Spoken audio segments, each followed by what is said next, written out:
Olá, vamos iniciar agora o nosso segundo módulo tratando da legislação ambiental especificamente aplicada à mineração. Nas últimas décadas do século XX e início do século XXI, diversos processos resultaram em um boom minerador na América Latina. A chamada Revolução Verde, Revolução Tecnológica, tudo isso se sustenta na extração de minerais metálicos e não metálicos. E nos últimos anos, intensificou-se visivelmente a expansão de megaprojetos destinados a controlar a extração e exportação de recursos minerais na América Latina, sobretudo sustentados pela alta dos preços internacionais. A mineração contemporânea assumiu escalas bem maiores e tecnologias bem mais intensivas de exploração, a exemplo da consolidação da prática de mineração a céu aberto, cuja extração se sustenta através da explosão de grandes massas rochosas ou uso de procedimentos químicos, com emprego de substâncias altamente contaminantes, como mercúrio, cianeto, ácido sulfúrico, entre outros. Sendo uma técnica que requer grandes quantidades de água, tende a esgotar e contaminar rapidamente os bens hídricos das regiões submetidas à exploração mineradora. Conforme dados do Departamento Nacional de Produção Mineral, existem hoje no país mais de 8.800 empresas mineradoras. E segundo pesquisa realizada em 2014 pelo Centro de Tecnologia Mineral, a partir de 105 estudos de casos sobre conflitos envolvendo mineradoras no Brasil, os efeitos negativos estão associados às diversas fases de exploração dos bens, tanto em termos socioeconômicos quanto ambientais. E quais são esses efeitos? Eles dizem respeito à proliferação de doenças, problemas trabalhistas, questões fundiárias, assoreamento de rios, poluição do ar, água, solo, lençóis freáticos, disposição inadequada de rejeitos e escórias, desmatamento, impactos na paisagem, extinção de espécies vegetais ou animais, atuação em áreas de preservação ambiental, extração ilegal de madeira e rompimento de barragens, como que recentemente aconteceu na barragem do Fundão, comprometendo o Rio Doce em proporções gigantescas. Quanto à caracterização da população envolvida nos empreendimentos minerais da região, o município sede dos empreendimentos minerais são em sua maioria de pequeno porte. E os conflitos envolvem, normalmente, além da população de área urbana, grupos tradicionais, como quilombolas, pescadores artesanais, assentados de reforma agrária, coletores e ribeirinhos.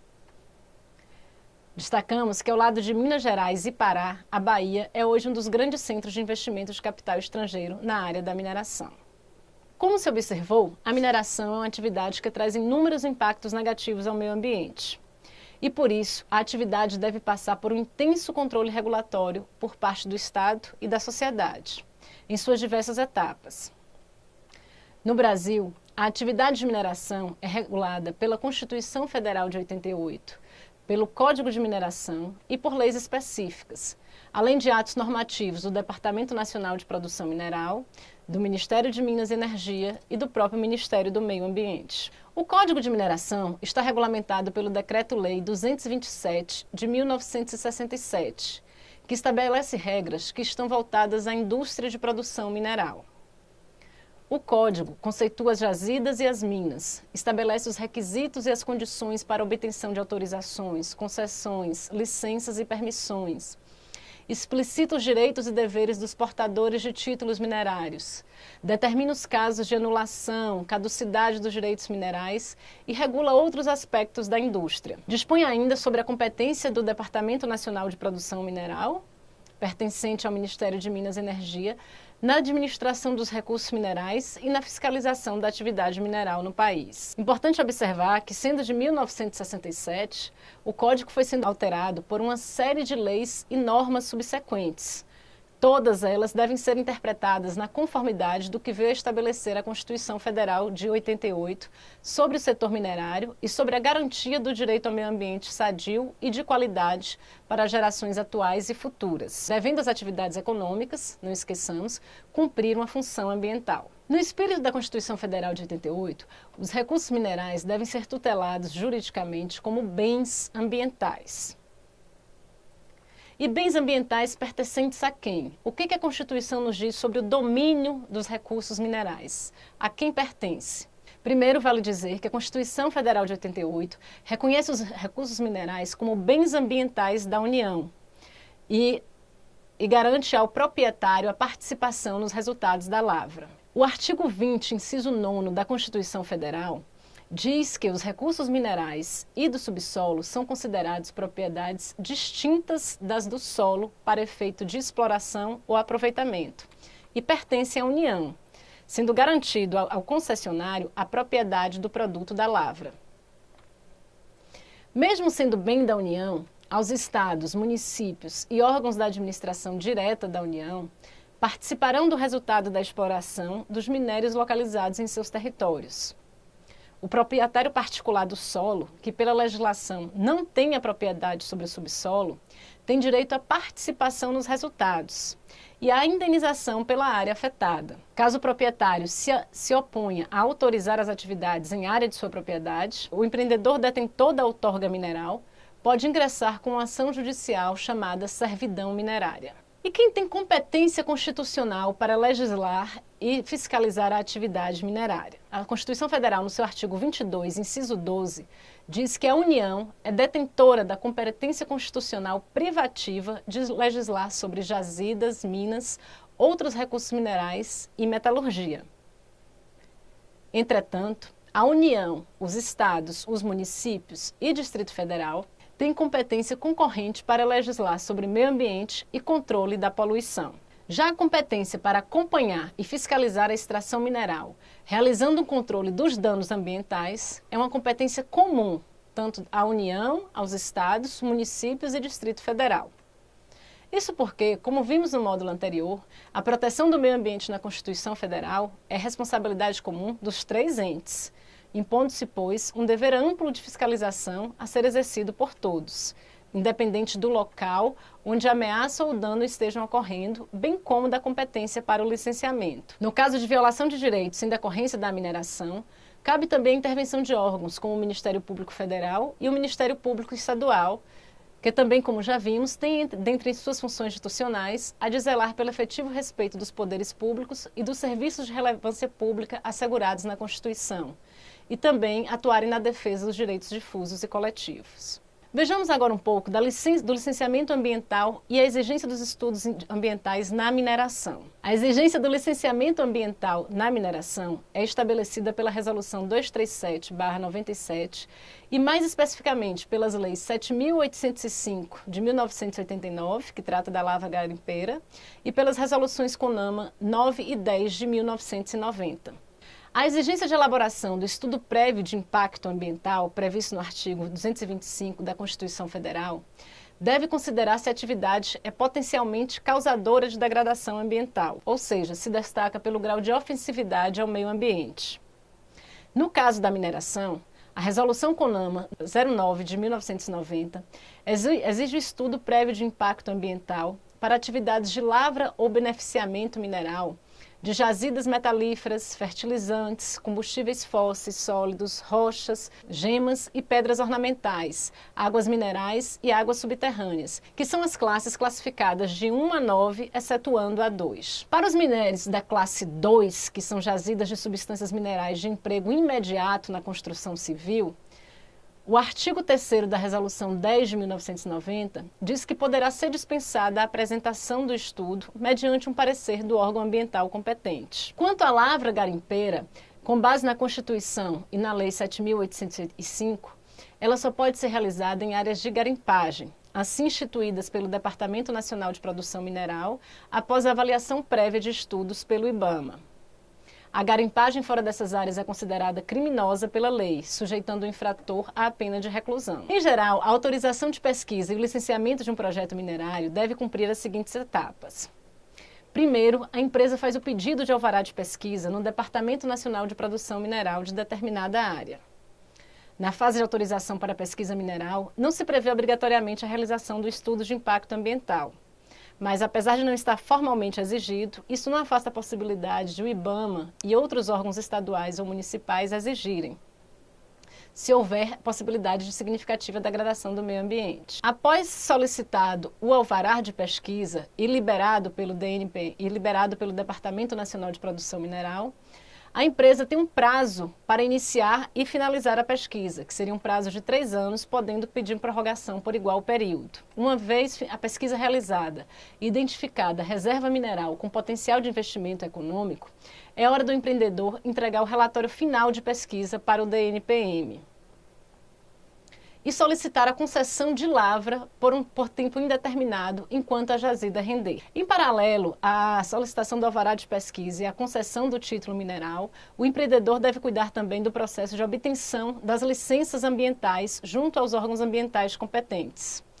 E de acordo com o decreto 97.632 de 1989, os empreendimentos de mineração estão obrigados, quando da apresentação do estudo de impacto ambiental e do relatório de impacto ambiental, a submeter o plano de recuperação da área degradada, conhecido como PRAD, à aprovação do órgão de meio ambiente competente.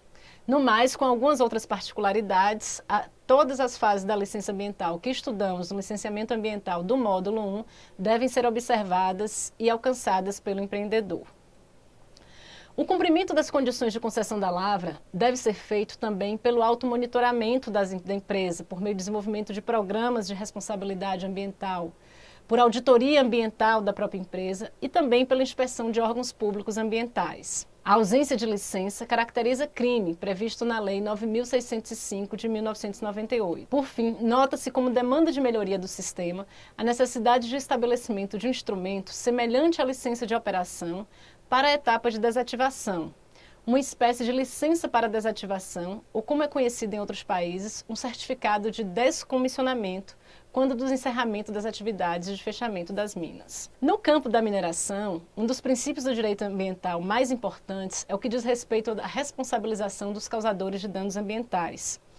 Princípio este que também pode ser chamado de princípio da recuperação da qualidade ambiental ou de recuperação da área degradada. Com efeito, esse princípio encontra-se expresso na Constituição de 1988 e na Política Nacional de Meio Ambiente. A Constituição, bem no seu artigo 225, parágrafo 2º, diz: aquele que explorar recursos minerais fica obrigado a recuperar o meio ambiente degradado, de acordo com a solução técnica exigida pelo órgão público competente, na forma da lei.